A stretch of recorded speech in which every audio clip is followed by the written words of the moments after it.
I stayed up for 5 days, popping like Skittles, Adderall 30s. and when the high comes in, you feel really, really high, you start to come down some. When it came down, I didn't like that. I was like, I wanted to stay up. So for 5 days, I'm popping all these Adderall, all these 10 milligram instant releases and 30 milligram capsules while listening to music, cleaning up the apartment, getting everything right, going through our stuff, and tried to go to bed after 5 days. I was afraid to go to sleep.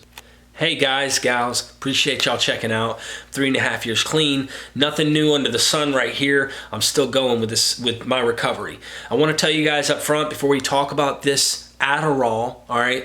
You got your Adderall, you have your Vyvanses, you have your Ritalin, and so forth. They're ADD medications. They're given for certain purposes, for attention deficit disorder or attention deficit hyper disorder. My brother was prescribed these medications growing up, and I wasn't, which is strange because we're both blood brothers. Kurt, you would think, hey, wouldn't you both be ADD? I've never been diagnosed with it. So I may not be ADHD or ADD, and I've never really had a hard time focusing, it seems. From my perception, no doctor's ever prescribed it to me.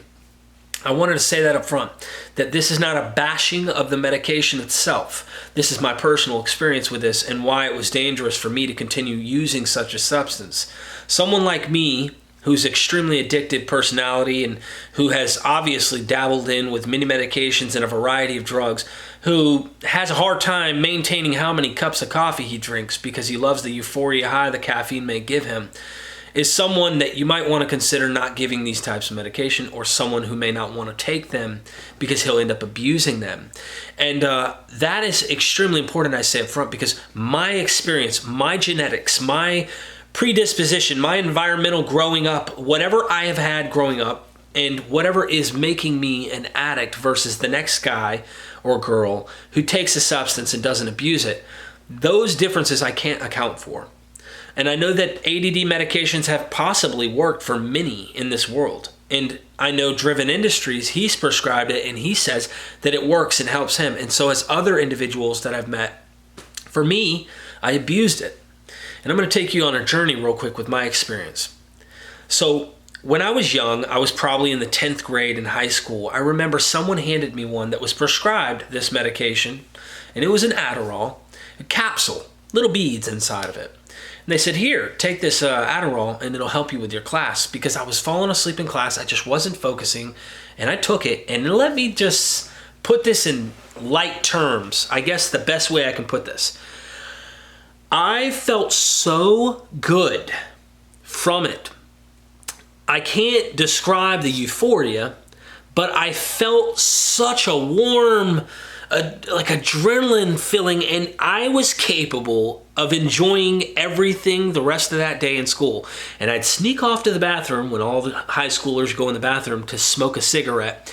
And let me tell you, I loved cigarettes when I was on my Adderall. And I say my Adderall because I began to take it more often. When I went to class and the teacher talked about the same old boring stuff, right? At least we thought. I enjoyed it. I was the guy raising my hand. No, I know the answer. And like, that was not me and I'm not saying that's a good thing. That is a good thing.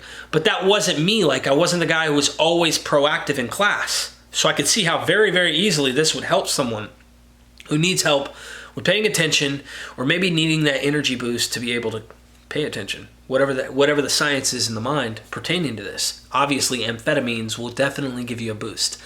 And I remember loving the cigarettes and doing that. Now, I didn't get addicted off bat. I gotta have more Adderall.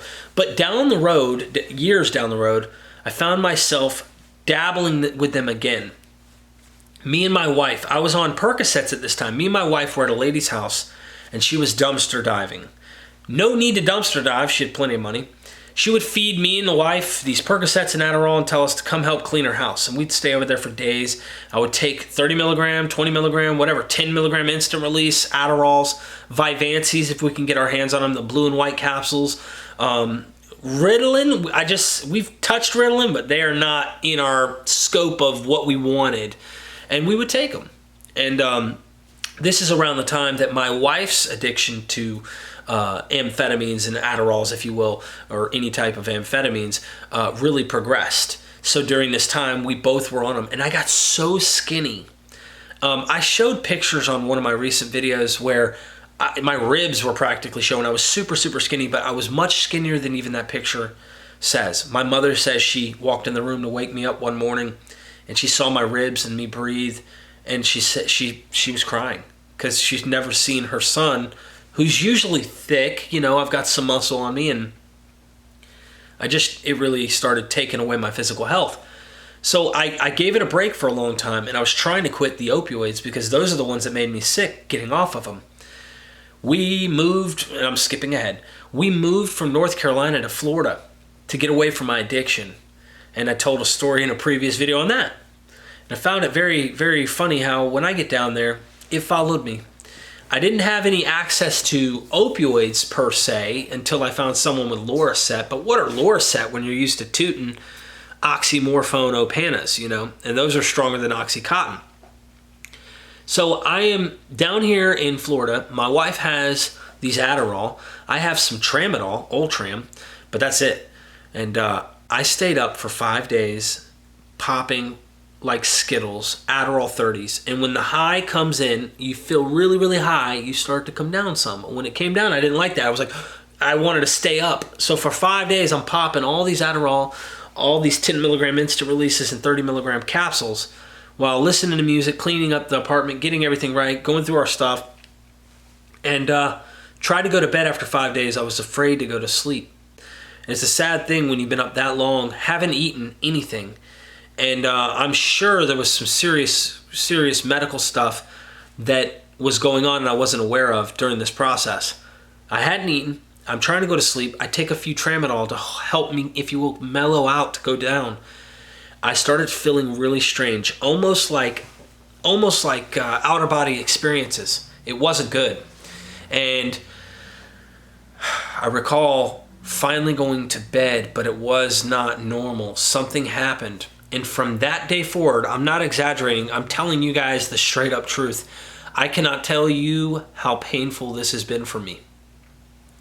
I've lost jobs because of this.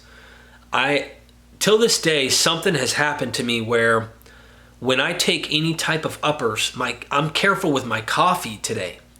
Because if I don't eat before I drink caffeine or something with caffeine in it, I feel like I'm having an outer body experience. My wife, my brother, my mom, all of them thought for the longest time, Derek, you're just trying to get out of going with us to the mall or going with us to the beach. I don't know if it's psychological or what, but the abuse that I had used, the ADHD and the ADD medicine, the Adderalls and whatnot, the Vivancies, etc., they've caused me something. I don't know if it's permanent or not because it's been about 7 or 8 years. And I can't do uppers of any sort without getting this weird, I'm about to pass out experience. It's bad. I don't know what it is, but I couldn't go to work after that. I couldn't keep a job. I was really, really struggling. So now to this day, I cannot take any type of caffeine like a normal individual can, or someone who can go drink 2 energy drinks. I can't drink 1. That's a good thing, I guess, but a bad thing in a way too. Because I don't know what I did to my brain. I don't know what physically I might have done to my body by abusing these Adderall. This is a dead serious thing, and this is just my experience. I am by no means knocking anybody who knows how to take these things like they're supposed to. If your life isn't falling apart and your behaviors in your life are showing that this is beneficial and it is not destructive to your relationship with your spouse or your kids or your job, whatever, that's beneficial. But my experience has been that these things are dangerous for me, as well as my wife. And I hope if you're listening that you take heed and maybe consider going and talking to a doctor. Be totally transparent because that's extremely important. I think honesty is the most important value you can have in all of this.